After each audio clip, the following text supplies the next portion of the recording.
gentlemen, boys and girls, everyone, we're live. NOLA film scene.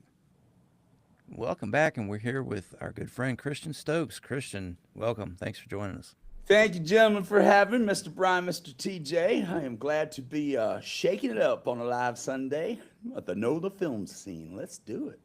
With this glorious hair you have, and I am so jealous. Well, that's funny. I just did a episode of Tulsa King a while back. I'm sitting in the makeup chair, and the makeup lady says, "I don't know if you've noticed, but all the extras that are coming here are just looking at you." And they're asking about the wig you're wearing, and we're telling them it's not a wig, and they all walk out steaming. I'm like, Right, good genes, Jordash. You just name drop Lil Stallone there. I like it. I like it. Man, listen, after this year, after 30 years in the business, if I haven't got one or two names to drop, I need to go hide under a rock. That's right. Yeah, you're right. I auditioned for the exact same role that you booked, and another friend of mine did as well. And I'm really glad that it went to somebody that I know. Well, I'll tell you what's funny. When I got the audition, I thought of you, and I thought of Hick Jeremy. I thought of Yeah. both of you guys. I'm like, I know both these guys are reading from this part. And so, there was a part of me that on my slate, I wanted to say, "Hey, TJ, hey, Hick, good luck, brother." I've always wanted to do that, just throw the wrong name out just for funsies. Yeah, right. I've done it. I've done it not on purpose. On dates too. It's terrible on dates. Yeah, that probably doesn't play well. It's all good. How's it looking, Brian? You got it shared? I'm working on it. That's about to say. So if people are watching and they see me in my glasses, I'm sharing on Facebook. I'm sharing it on Facebook. I am Yeah. sharing nowhere. Yeah. But that's a whole different drag Only story. in certain fantasies, and they're probably not going to come out with it. When we Christian, first started doing the live streams, this platform that we use, Riverside, had it set up. I think they were just testing it where we could multi stream to several platforms at once. So I'd stream to YouTube, Twitch, Facebook, and they added Instagram in there. And without notice, they changed it to where you can only stream to one at a time Really? without up in what you pay for it. I still haven't figured out all the ins and outs of it. There was an upcharge to increase it to do 1080 from 720. The 720, once you get used to HD, it's pretty noticeable. But even after we changed it, I could not get it to work to where it would stream to Instagram and Facebook and YouTube at the same time. And since we're publishing the videos on YouTube anyway, we just went ahead and stayed with that. Well, I'll tell you, man. I'm starting to feel like my pop and my granddad before that. There comes a point, I think, in every person's life when I knew everything about technology, and then one day I didn't know anything about Yeah. technology. And I am well within the I don't know diddly squat about technology or pop music phase. I Yeah. feel like my father.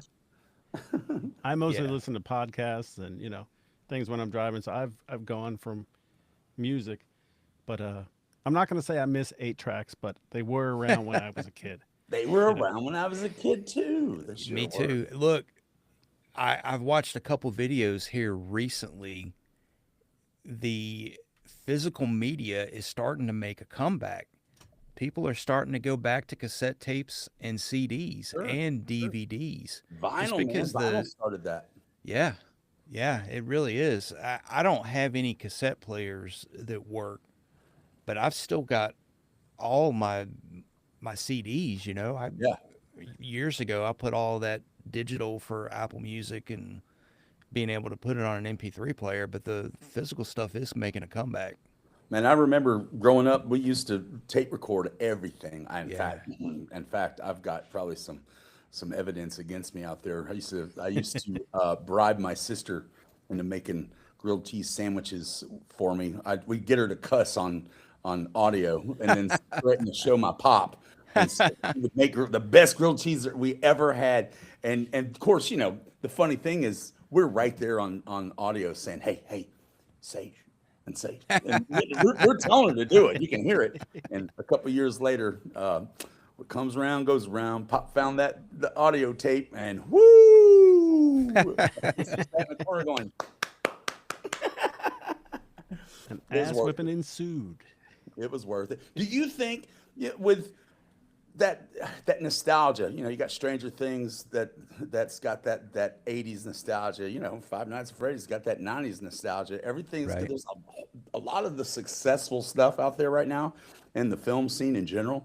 It's got a lot of that nostalgic element to it. And do you think that's why the physical stuff's starting to make a comeback?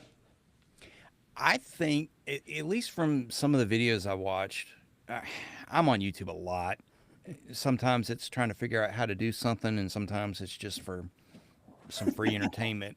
Yeah, I think it's just because the streaming services have gotten so out of hand. that's true. I agree with You that. start off and something's $9 a month, and before you know it, it's $30 a month. And if you've got 4 or 5 of those, well, you might as well have cable TV at that point. You're right, and that is part of the issue that we're in today. They're raising up those subscription prices. People aren't wanting to pay them, and then everything is flew the coop. They're out of the country now. We're all begging and scratching trying to find gigs these days.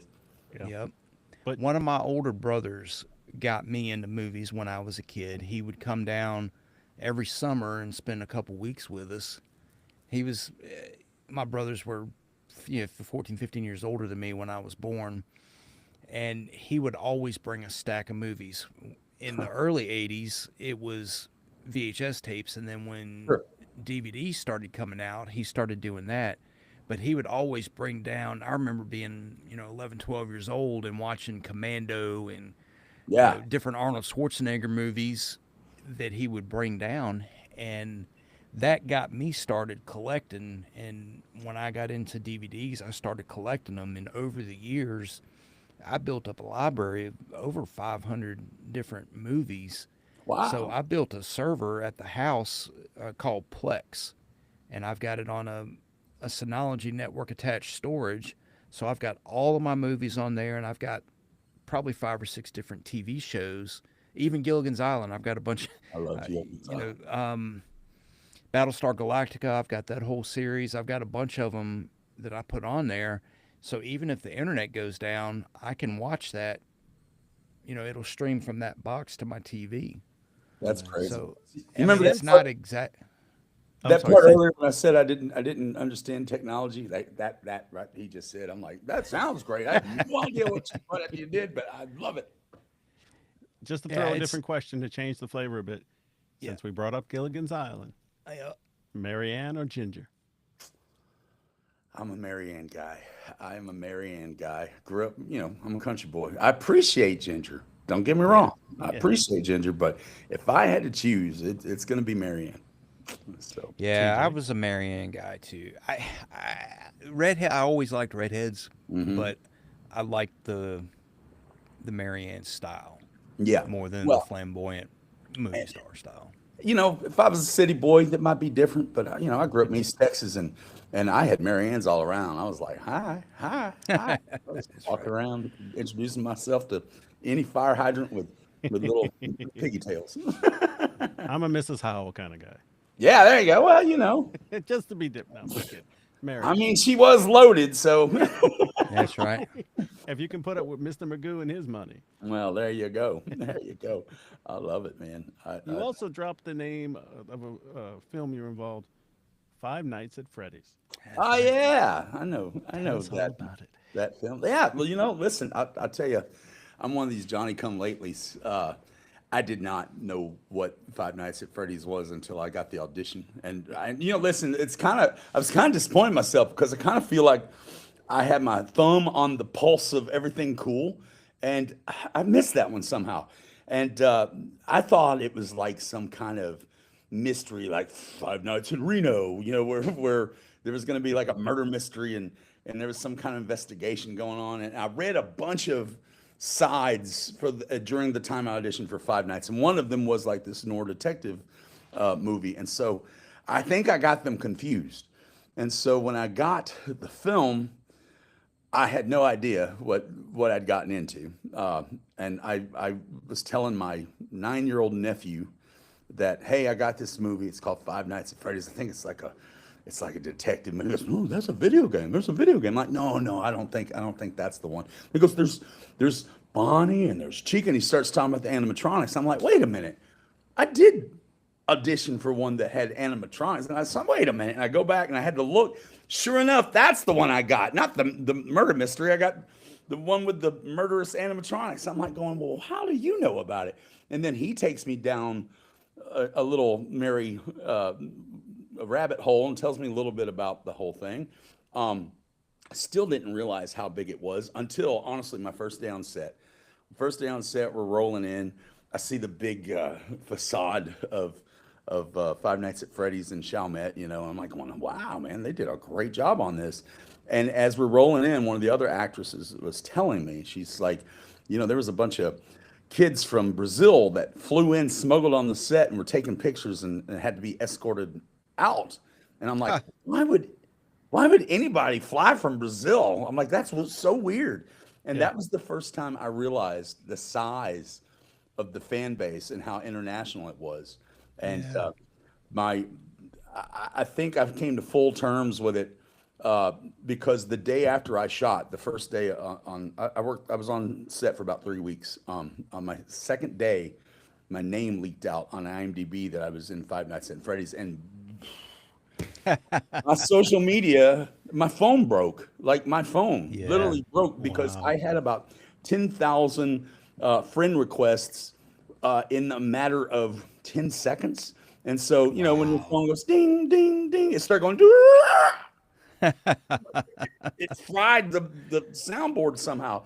And so anyway, but in 10 minutes, 10,000 friend requests. I'm like, oh, this is crazy. And that's when I realized just how deep in it I was. And it's funny because when all that stuff's going on, I don't think the general public knew. The fans knew. The fans knew how big it was. The fans knew it was going to be amazing. I don't even think the production team, I don't think Blumhouse, I don't even think they knew. Universal, I don't think anybody knew how big it was at that time. And because I'm inundated with questions and people asking me about, what character are you playing? Can you take pictures on set? And I'm like going, and not a word from Blumhouse, right? Nobody, because I don't think they knew how to handle it at first. It took a while. And I remember my first day back after this huge social media explosion. And one of the producers was like, they found you, huh? I'm like, oh, yeah, they found me. So, and the universal answer is, no, I'm not taking any pictures on set. yeah. Well, and it's one of these things that we had an NDA, on a project like that. You have an NDA. I couldn't talk about it if I wanted to talk about it, Right. but I didn't. And the reason I didn't want to talk about it is because I want it to be a surprise. I personally hate it when somebody spoils the stuff for me. I want to see it in the theater for the first time. And so I avoid, like the plague, anybody talking about any insider knowledge or that stuff. And so I don't want to be that guy. I don't want to be the guy that would tick me off, right? So so I didn't talk about anything. And the crazy thing is that they would get wild ideas that were completely wrong. Like at one point that they were guessing that I was the Skeet Ulrich character, right? The Henry Emily character, and it was like this huge wave over the social medias that was like, oh, that's who this is, and I knew better, but I'm not going to tell them. Let them speculate. Let them find out, right. in the thing. But it was crazy, and I really got to thank Blumhouse because in the middle of all that, we had a strike, right? So I couldn't talk about it because of my NDA. I couldn't do anything in terms of marketing the movie, right? We didn't get a premiere because we couldn't do any of that stuff. And for a week after the movie came out, I still couldn't talk about it. And it was murder, man, the biggest thing in my life to date. And I can't talk about it. And it was just killing me. But I gotta say how happy I was with Blumhouse because we were the face of the marketing campaign. Like every commercial had us in it, getting chased, beat, killed, whatever, just to get people in the movie theater. So I didn't have to speak for myself, thank God, because Blumhouse was putting me front and center on all of their commercials and trailers, and That's amazing. It is amazing. It is amazing. You know, it was a unique time in my life. One, because that's, you know, it's a big deal. We've been doing this a while, you know, and we show up in movies here, big movies, small movies, all kinds of movies. We'll show up in little bits where like we're on screen for, you know, one, two, maybe three scenes, but it's a blip, right? And then you get a nice featured bit in a film of this size, and you can't talk about it. And you're like, oh, this is it, man. And I've got a gag. I made it. Yeah, but you can't tell. Anyway, but eventually, you know, listen, the fans were all there. They were supportive. It was the craziest thing, man. I've never done a film with a built-in fan base that were there waiting with open arms as soon as it started. And you know, I made really great friends on set. You know, because a lot of the actors were local. The guest star, co-star, supporting tier, they were all from around here. And so I got to hang out with some of these folks, and we became, you know, good friends. So I love that. I love that. That's one thing that I love about the NOLA film scene is that it's a really tight-knit community, and everybody supports everybody. I've never seen, in the years that I've been here as an actor, I've never seen another NOLA actor talking trash, at least not in front of me, about Right. another NOLA actor. They were all very supportive. And there is a, you know, Billy Slaughter and Lance Nicholson. Lance Nicholson. You got all these great actors. I think I got Lance confused with what's his face, the big actor from One Flew Over, Jack Nicholson. That's who I Jack got. Nicholson. Yeah. It's Lance Nichols, not Lance Nicholson. But hey, that's a compliment to Lance because he's a great actor. Yeah, yeah. Oh I yeah. slip up all the time. But let's throw Jim Gleason in there. Another big wig. We Yes, don't want to yes. leave him There's out. so many Jim Gleason. You know, this place is really jam packed with some really good acting talent, and you know, loyal to New Orleans, loyal to each other, taking care of each other.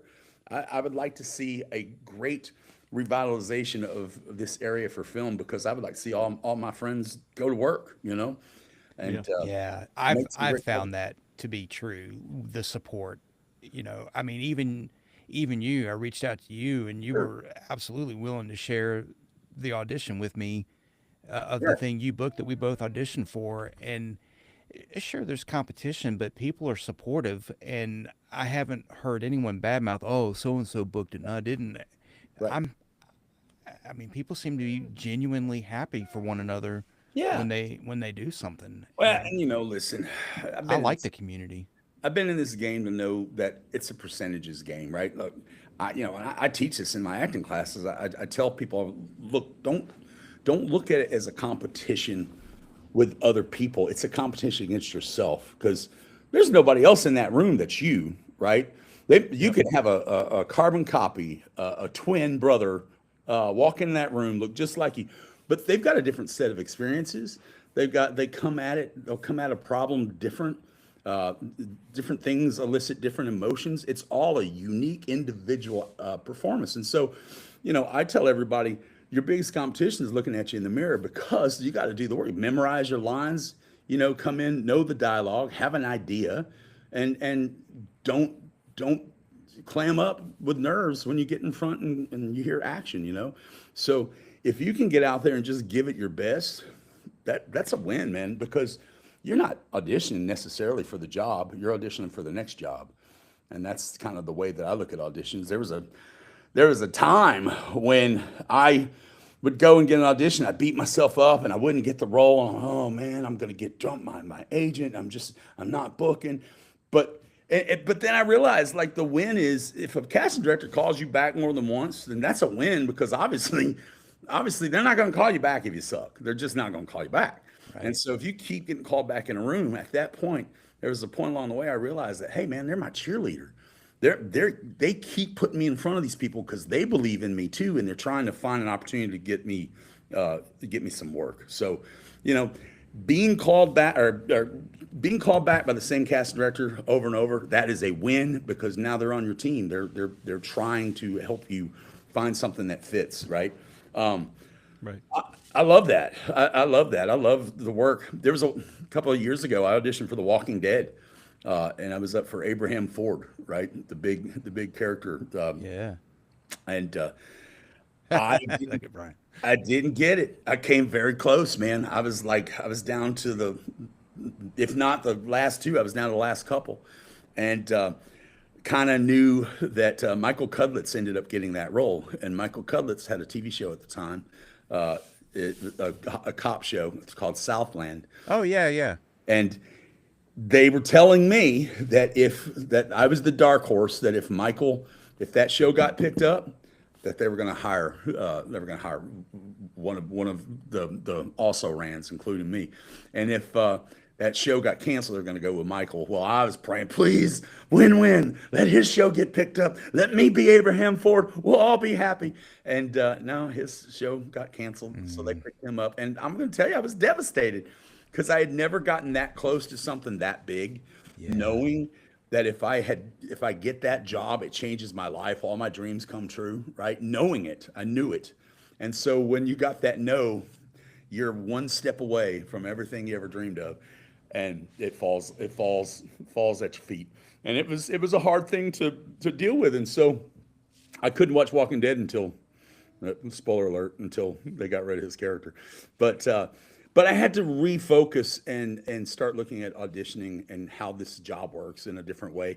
And I couldn't make it about the result, because getting the job or not getting the job, because of the fact you're not going to get the vast majority of the jobs you audition for, not in this business. Right. It's a percentage game.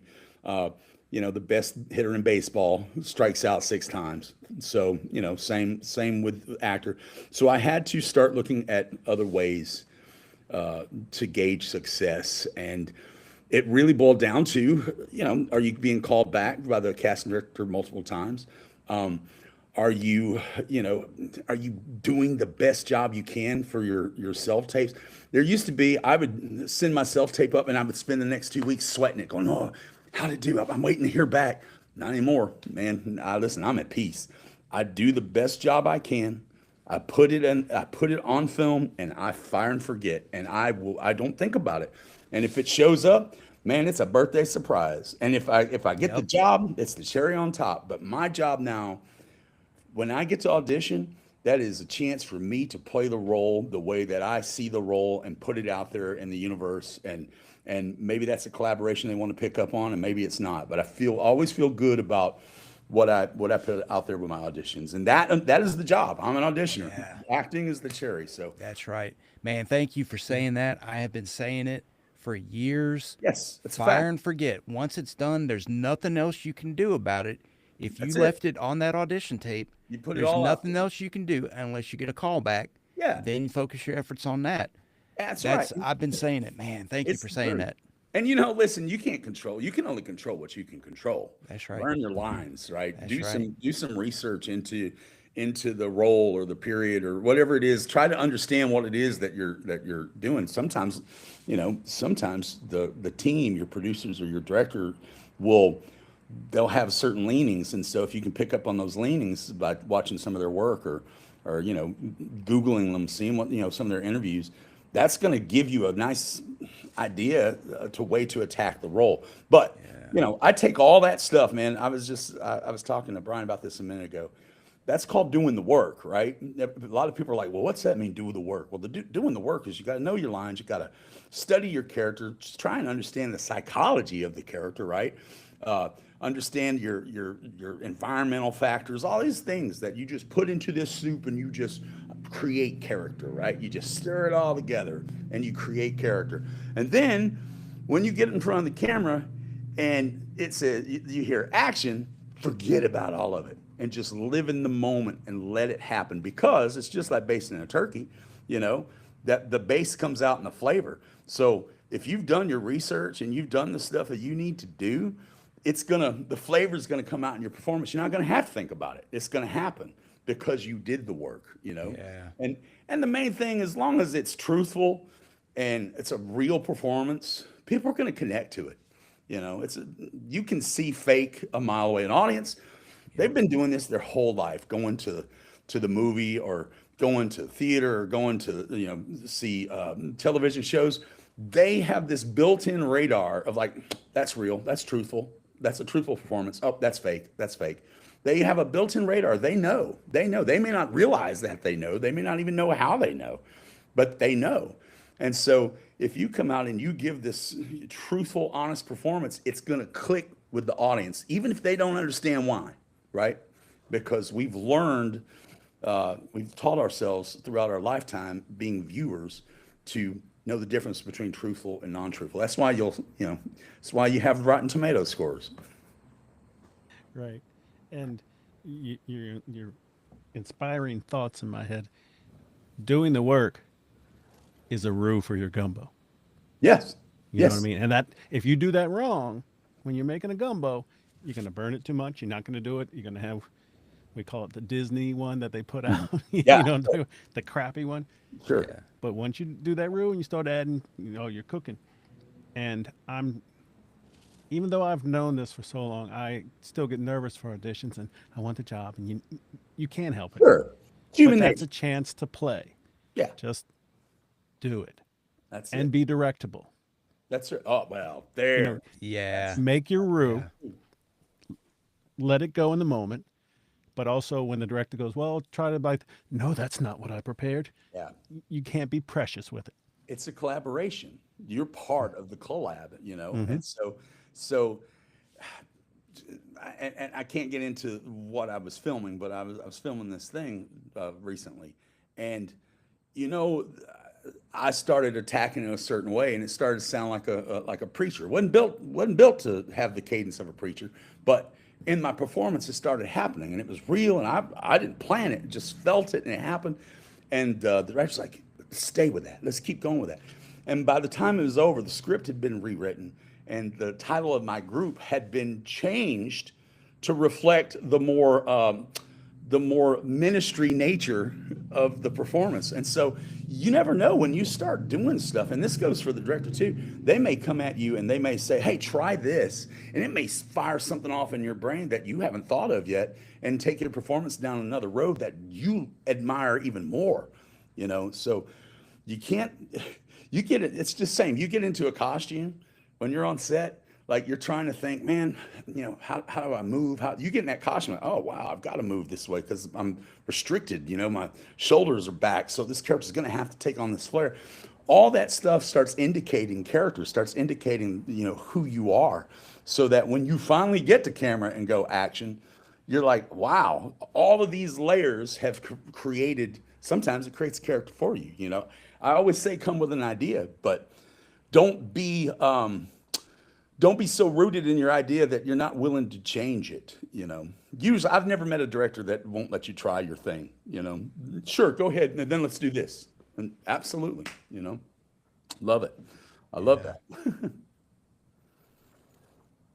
We're Oh, all- I'll tell you one of the things. So I drink a lot of these red Solo cups, right? Right. One of the things I was talking about. Brian's got one too. There you go. Here's my thing. So the role that we play, this is a role is a red Solo cup, empty, right? Nothing in it. You can put anything in here. But let's say this is Indiana Jones. This is the role of Indiana Jones. So when they hired Harrison Ford, they filled Indiana Jones with the flavor of Harrison Ford. That's the portrayal you saw. But with another, you could put in, what was it? The guy that played Magnum, Tom Selleck. He was up for Indiana Jones. If they'd have poured Tom Selleck in here, it'd have been a completely different flavor. It wouldn't have been the Indiana Jones that we know and love. Like today, you couldn't imagine anybody but Harrison Ford in that role.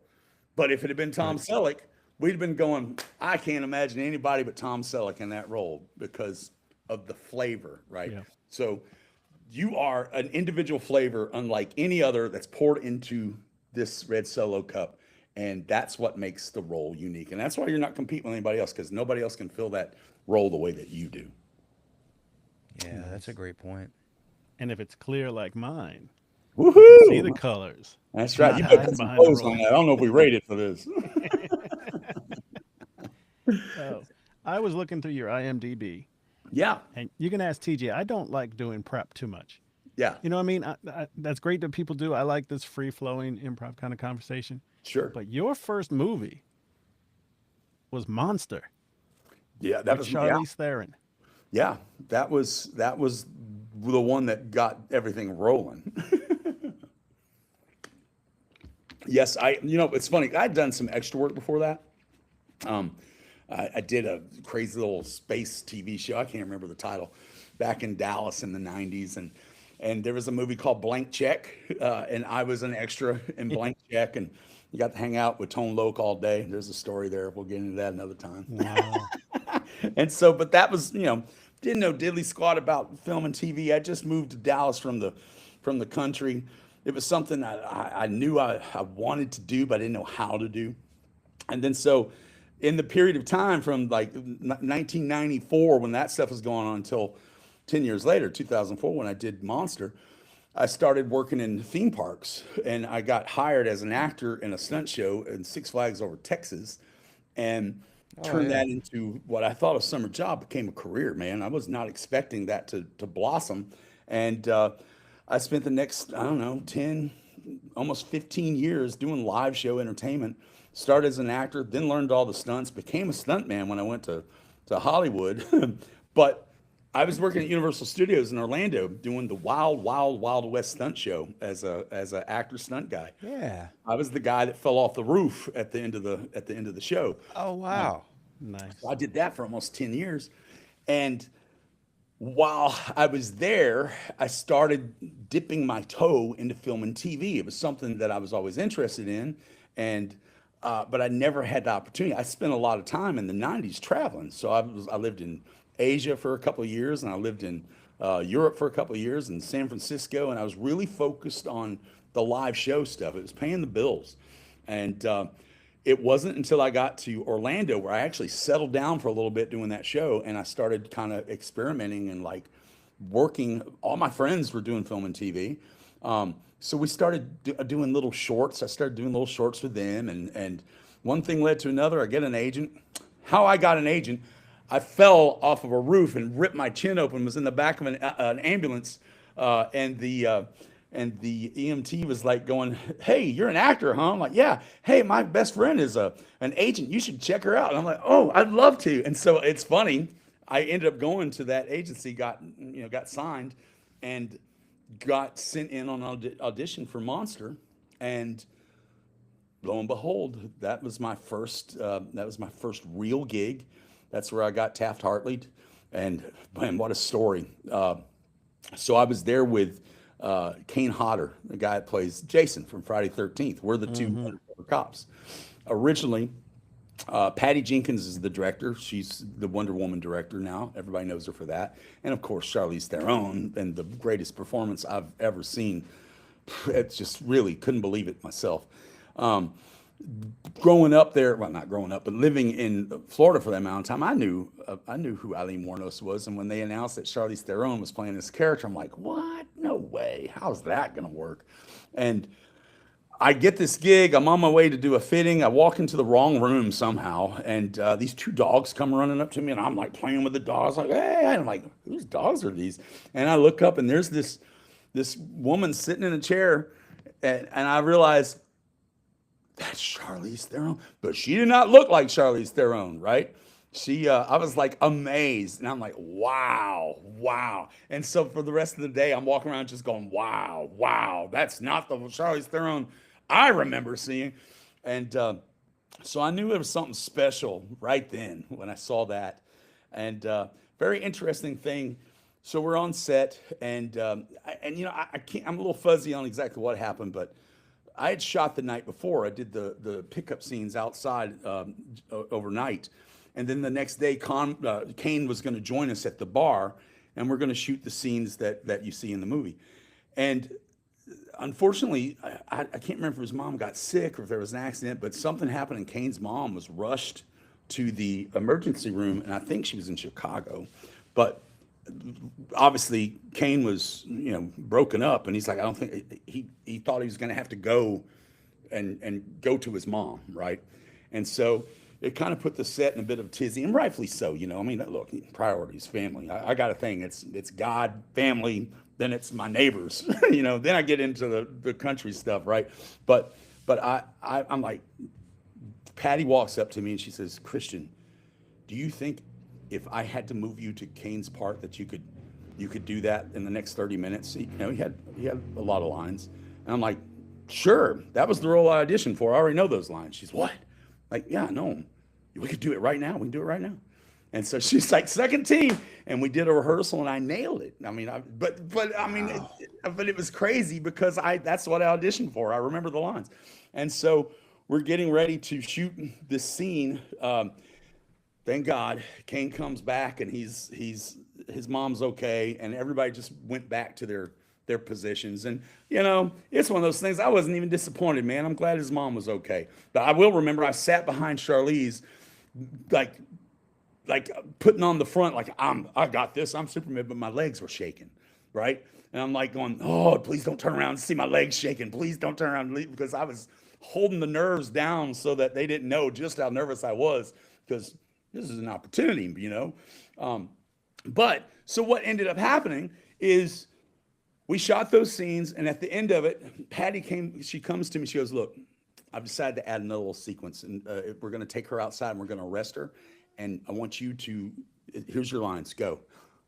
What? She goes, I'm so glad that you were able to do that. I've got something for you, go. And so she gave me this little bit as a reward for being ready. And that's the bit that you see in the movie where we're walking her out and the cops come in, and I'm talking about, hey, we're about to go to Orlando. That's my Camaro right over there. All that stuff. That's stuff that Patty let me have. Because I was ready in that other scene. So it was pretty crazy. It was a good time. That's what started it all. That's incredible. Because of the fact that I saw it, she was getting nominated for for the Academy Awards, for the Golden Globes, for the SAG Awards. And I'm like, man, I can't just sit in Orlando while all this is going on, man. This is the opportunity of my life. I've never had so many people see my face. So the night that she was winning her Oscar, I was rolling up in Hollywood, and I moved from Orlando to Hollywood to take advantage. And I did. I started getting work, not the next day, but pretty quickly. I started picking up little bits here and there. And then my stunts started paying off. I'd work as a stunt guy here. I'd work as an actor here. I was living a double life in Hollywood, because at that time, in 2004, 2005, actors acted, stunt people stunted. There wasn't much of a mix, because casting directors are kind of under pressure. Well, stunt guys can't act. I heard them say it. I've heard stunt people say at that time, well, actors can't do stunts. And so I lived a double life. I was trying to keep them separate, my acting life from my stunt life. And I went on an interview for a acting bit that they needed a stunt double for, and stunt coordinator was a good friend of mine. He put me up for it, and he was, telling I believe it was April Webster was the casting director, said, look, Christian's a good actor, and he's a stunt guy, so let's take a look at him. And she told him, says, like, stunt guys can't act, David. Stunt guys can't act. And so I'm like, give me a shot. Let me show you. So I did, and I got the gig. And so that was the beginning of the stunt acting phase. Like slowly but surely, there were more people like me that could act and do stunts, and they started blending stunts and acting, and so you get these little stunt acting roles. So you didn't have to pay two actors or two people to do it. So I kind of made my way in Hollywood for 5 years as an actor that could do stunts, or a stunt guy that could act, however you want to look at it. But that was how I paid my bills, along with doing the live shows. And then I moved back here. I'm from Texas originally. My mom was sick, and I came home to help kind of take care of her. She just got diagnosed with diabetes, and it's hard to be in LA and get back and forth from Texas. So I wound up coming over here, because I'm like, I hear there's some stuff going on in New Orleans. Let's plug in, and I'm only a couple hours away from mom. And so that's how I got here and ended up staying here, because it's easy to get home to mom. And then I built up a bunch of folks, a bunch of friends here in New Orleans, and the work that I do over at the mortuary and my acting, coaching, and all this stuff. It's just the roots started taking form here, and I've been a part of New Orleans ever since 2011. Very cool. You talk more than me, and I love it. I do. I am a storyteller, fellas. Yes, sir. So we were talking about the audition, and when someone we know gets it, Yeah. totally love when my friend gets the audition and I don't. Right. TJ's gotten one that but at the same time that you feel that jealousy. You can't Sure. let it live. It's going to be there, and you go, okay, no, Sure. shut up. Sure. The other part was we've never talked to someone who went that stunt path like you. Yeah. Other people have done stunts, and we've had a couple, stunt coordinators, but it goes back to the jealousy part because no one else's path will be yours. Right. So like, I had something, a casting director messaged me and then said, here's this, and this. I want to make sure you get a chance, you know. And so I'm thinking, that's it. Here we go. And I didn't book it. Yeah. But that was still a win. But you know what I'm saying? Like, Sure. you can't get too disappointed. It's going to be the disappointment. But Sure. oh, look, he reached out to me. That's something cool. I'm trying to like encapsulate all these thoughts to keep with that. I think that's pretty good. Well, I had one more. I had to let it go. It's you got to care, right? You got to care. And I don't think the question is, I don't think you can't not care about the material, because if you don't care, you're not going to do the work, right? If it's like I've gotten stuff like I'm not feeling it, and I'll turn it down because I'm not feeling it, and I don't want to waste their time, and I don't want to waste mine, and I don't want to half-ass anything. So if it's if it's worth doing, then I'm going to do it well, and doing it well means I have to put out the energy to do it well, and so I'm going to fight for it. I'm going to do my best. And, and that's not an understatement. That means that I'm going to go down the research hole. That means I'm going to watch similar things, listen to accents. If I got to use an accent, try to pick one up, whatever. All that stuff that I do on the side, it's a lot. And we all do it, at least we should be. We should all be doing that work. You got to care to be able to take the time and the energy to do that, because we do other stuff. Obviously, none of us are making a straight living in film.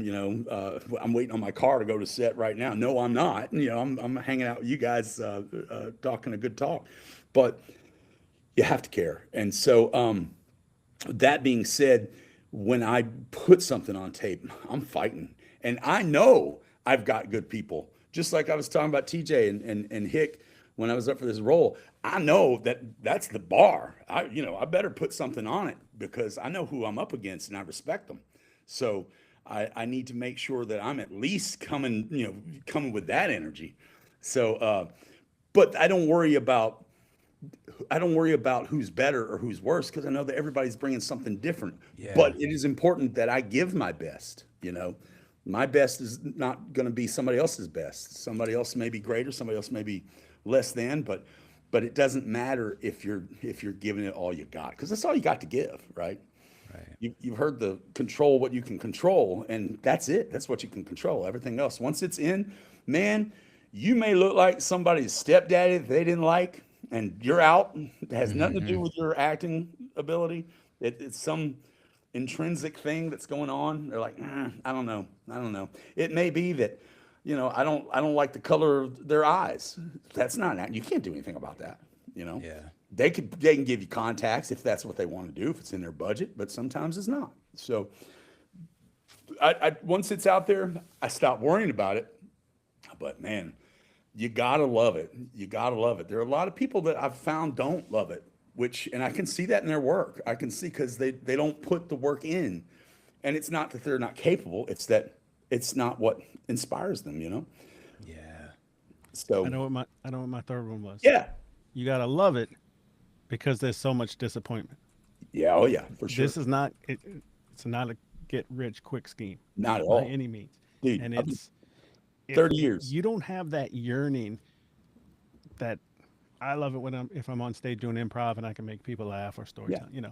If that is not the core of your being, you probably want to find a different type of job. Well, that's it. And not a lot of people know this. Some people know, but not a lot. But I went to school. I started out, I was going to become a doctor. I was in pre-med, had a full ride. I was set. And I made the mistake of taking, and it's not a mistake now, but I took one theater class and it upended everything. And I was like, what is this? And it gave me this feeling, this love. I mean, I had never experienced anything like it. And so it changed. I become an addict. It was like I needed that feeling. Like I needed it. I had to have it. And so I know, man. And I had never experienced anything like it. And so the next semester, I had half science classes and half theater classes. And then the third semester, I only had one science class. And I'm like, I gave back my scholarship because at that point I was stealing. So I I was smart enough to go to the drama department and go, hey, you know what? I'm about to give this up. What can you do to help me stay in school to do this stuff in this department? And they hooked me up. And so, thank God I didn't have any loans waiting for me at the end of college. So, but I fell in love with it and it became a calling and it became something that I could not live without. And, it's funny because people immediately think, oh, you want to be rich and famous. And man, I've never been rich and I've never been famous. So it wasn't anything like that. It was just literally this feeling that I was lit up, man, from the inside out. Like a lighthouse is the best way I can describe it. Like when I'm performing, when I'm doing that thing I love, I am a lighthouse at the end of the peninsula in the middle of a storm glowing. And I have fought for 30 years to keep that glow alive. So, and it's not easy, I was lucky because my day job was in the theme parks doing stunt work mostly. And then every now and then I'd get a film gig or a stunt gig and that became more and more and more. And then I moved down here. And the theme parks aren't as they're not as they're spread out a little bit more than were in Los Angeles, right? And so my day job ended up becoming coaching. I started, doing some creative direction at the haunted house, the mortuary, and I still do that. And I found ways that were in the lane of performance to stay close to it and still be able to do the things that I needed to do. Like, it was crazy. I'd get offered real jobs all the time and tempting because they're stable and good money. But I would ask, well, okay, so if I pick up 2 weeks on something, and they're like, we don't know. I'm like, so I would let it go. I would let it go because I'm smothering my light. And that sounds counterintuitive to someone that doesn't understand what that light is. You know what I mean? But if you know what that light is, no amount of money, no amount of stability will ever make you feel whole if you can't do the thing that you need to survive. Yeah. It's like being on set, and there's nothing wrong with your regular life, but you connect with different creative people, Sure. and you're all working towards the same goal, and it's a second family. And so when that's done, you have to unplug and you come back to regular life, and it hurts. It's not depression, but it's like, okay, now I got to heal that little hole and then I'm ready for the next one, but it's to tell that to someone who doesn't understand. They can get it, but they can't get it. Yeah, and for us, it's the acting thing, and I think everybody's got a calling. It's just different, and if they can relate to their calling, they can relate to what we're talking about. Let's look at the Olympians right now, right? They're all doing their thing, but that's going to come to a close, and when they leave that, there's going to be something inside of them that's going to grieve that they're leaving this experience that they spent their whole life building to, right? It's a double-edged sword, the joy of going, and then the grief of living through it, and it's over, right? There's grief. When I walked off of Five Nights at Freddy's, I walked off going, wow, when will that ever happen again? And there's this fear that you're on your mountaintop, that's it, and everything else is downhill, right? So because you never know. That's the one thing about this gig is you never know what your next step's going to be. But listen, my mountain, I'm still scaling, man. I'm certain of that. But there, you always you feel when you walk away, you have to unplug from the thing you love, and it's like walking away from the juice, So and then you spend every ounce of your ability trying to get back to it. So Yeah. full on. And you said something about my journey. It's funny because I went to an acting conservatory when I stepped away. I dove into an acting conservatory in Dallas, and got out of that and waited tables for 3 years. Right. That's what came of all that education.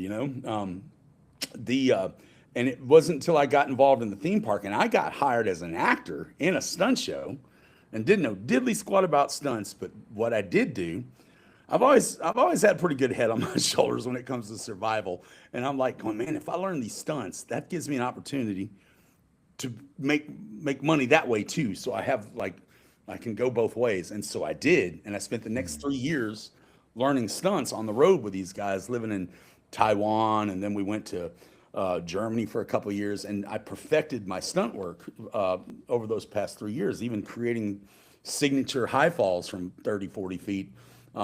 Just that's I knew that. Oh, listen, I had a thing with heights too. I did. I did. I like when I'm setting up my falls, I'm on my belly on the roof. I'm a little left, little right. There we go. That's it. And then I could stand because I knew if I fell, I knew how to fall. I knew where I was going. I'm terrified of heights. I can rappel if I set the kid up myself. I can Yeah. rappel. I can force myself to do it. I have to talk myself into it, but I can do it. But aside from that, Yeah. it's Well, really difficult for me. Stunts really is about safety. And so I was talking to Brian about this a little bit earlier, but when you're on a stunt team, you know those guys, or somebody that knows them so well that they'll vouch for them, because it's a safety thing. You're not going to put somebody you don't know doing something that could get somebody hurt. So if you're going to have somebody on your team, they're vetted usually. They're vetted by the stunt coordinator or by the people the stunt coordinator trusts, and they bring them in. And that's one of the things about stunts, particularly in the upper echelons of stunts. When you get into the crazy stuff, it's trusted people. It's like they Yeah. just can't take chances with people they don't know because somebody can get hurt. Sure. The bringing folks in through the front door is like doing your falls and your splats and taking a squib here and there, and build trust and get to work with people, and then that builds over time. And that same thing happened with me and all these theme parks. The theme park is what honestly set me up for success in stunts in Hollywood, because most of the guys that worked with me in Orlando moved to Hollywood and became big time stunt coordinators and for film and TV. And so I got to, I'd worked with those guys, so I got a chance to work with a bunch of them. They're still doing good. Some of these guys, running the Marvel shows, like going, "Whoa, dude, good job." So they're doing it. But it all boils down to that. The only reason I got into stunt work was to make sure I could act, and to make sure I could stay in these shows until I got into a place where I didn't need them. And it's funny because even now I'm still writing, directing, creating live shows over here at the Mortuary, getting ready to do our Tales of the Macabre cocktail event coming up here in April. So always finding a way, and that's the other thing. If the work's not out there, like it hasn't been recently for us, then we can't sit and wait. We got to do something. So I started making live shows. That's how I cope. Is high falls your specialty, or do you have something else that you prefer to that? That was it. That was my specialty. Most stunt guys have a specialty, whether it's cars Right, or rigging crashes, yeah, or falls. fights. Or my thing was high falls, and I've done. I haven't done a lot late in the last several years. I'm getting older, man. I can still do them. They just hurt longer, right? So I've kind of done a lot more coordinating and whatnot, and a lot more show design stuff. But there was a time from, I would say, 1995 until 2015. I was working pretty regularly doing all kinds of different shows and falls. And my conservative guess was 13,000 high falls. I did 13,000 high falls in that career. My average height was 24 feet, so just shy of 3 stories. If you had taken all of my falls and kind of put them together as one fall, I think we figured it out to be 47 miles. I fell 47 miles in a career worth of high falls. And You know, I had height issues. I was afraid of heights too. And the first the first time I was asked to do a high fall, I'm shaking, man. I'm shaking like a leaf. And it was for the audition for that first show. And I almost didn't go because I didn't think that they were looking for actors. I thought that they were looking for, stunt guys. But I called the guy and he says, "Well, you never know." And man, you never know, because it turned into a career. I would not be sitting before you guys today. And uh, they take me through the audition. We get to the very last bit, and Ben Rossi is the guy's name. Ben came to me and he's like, "Hey, so I'm willing to offer you a contract, but I just want to make sure that you can do a high fall." And what? Like, just got just 8 feet, it's an 8 feet fall. And man, I've never done any kind of high fall. And my aunt the night before had told me, "Christian, whatever they ask you to do, if you don't know what you're doing, ask for somebody to demonstrate and see what they're doing. And then at least you've got a picture for your mind's eye." And so they called me up first to do this high fall, and I'm like, "Oh," and I'd never seen it, don't know how to do it. And so I turned to the guy and I'm like, "Hey man, could I have one of your guys go first? I just want to see his form. I want to see how he falls, and to make sure that I'm doing it correctly, right?" And the guy did it, and man, I mimicked it and did exactly what that guy did, nailed it, landed. I'm shaking, dude, shaking like a leaf. I ended up getting the job, and years later, my boss tells me, he says, "Look, I already hired you the minute you said that you wanted to see somebody go for safety's sake. I hired you then. Like, I was just going to see if you were going to go ahead and keep going, but you kept going. But I hired you then because safety was the name of the game, and you proved to me that you were reliable." And that's really the truthful. You get a lot of people that, they want to get in the business so badly that they put themselves in situations and they can't necessarily do what they say they can do. And that's a big, big red flag. It'll keep you from getting work. So just stay within the boundaries of what you know. I don't ride bikes. I used to when I was a kid. I crashed a bike and I walked away from it. Hadn't been on a bike since. And the last thing I want to do is, the first time I get on a bike, be on a movie set. And so I turned down all the, which is certainly counterproductive for me because I look like a freaking biker, right?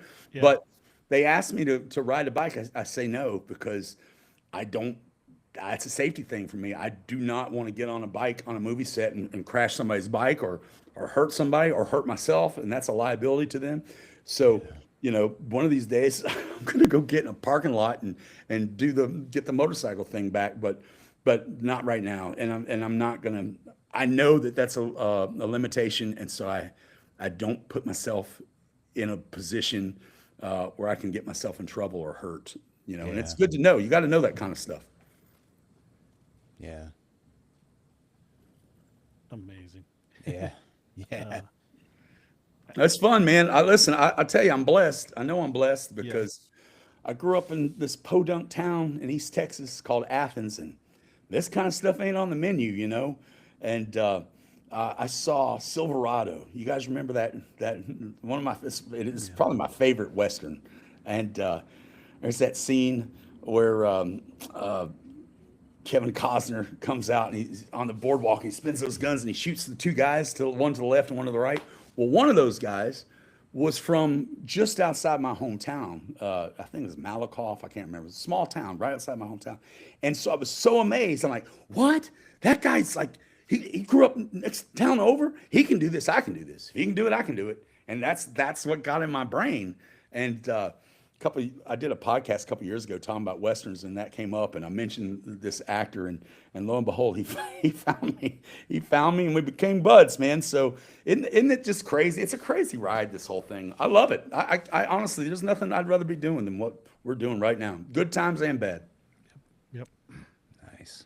And I am going to have to be the bearer of bad news. I think we're going to have to call it for this session. Yeah, man, that's good. That's a good call. Well, look, man, I've enjoyed it. Invite me. I'll come back anytime. Totally. Yeah. Awesome. You've been on my favorite show, Will Trent. Yes. We didn't get to talk about that. We talked a little bit about the mortuary. I'm glad you described it as a haunted house because I was like, oh, people are going to be confused. Do you have any con appearances coming? Not. I don't have anything in ink. I'm talking to a couple. I'm talking to Davey over at RetroCon. That's probably going to happen, but I haven't confirmed the dates. I got a couple things going on myself. So, but yes, in the near future, and I may reach out to you guys and find a couple of find if you know about some I don't. I got you. RetroCon is in Morgan City. It's February 28th and March 1st. And somebody is going to make their first single appearance at a con there. That Oh, guy. really? Yeah. So we're waiting for the announcement. I'm working on a new banner because we have one for NOLA Film Scene. Unfortunately, TJ can't make it, but I'm going to. Yeah, I would have been there, but I have Yeah. conflict that weekend. You got this. You got this. Oh, yeah. I've been in front of the table so many times. Yeah. And, Now you know how to be behind it. I enjoyed hanging out with you guys when we did Cajun Con. That was a great time for sure. and Christian, I'm so glad we got you on. And, Yeah, man. Man, My we pleasure. really need to get you back soon because we've got a lot more stuff to unpack with you. what do you have socials you want to share? Yeah, man. You can find me at Christian Stokes 4 Real. That's the number 4. REEL. That's my Insta. That's my main one. You can find my website www.christianpstokes.com. So I'm there, and of course I'm IMDb, and I am all over the joint. So just look me up and say howdy. For sure. Howdy. We got to go now. But we'll be back. We'll be back. Do it We'll be again, back for sure. for sure. I've enjoyed it, guys. Thank you for having me. We did too. It was a great pleasure. Yep. See you, Thanks, folks. Christian. Yeah, we'll see you next time.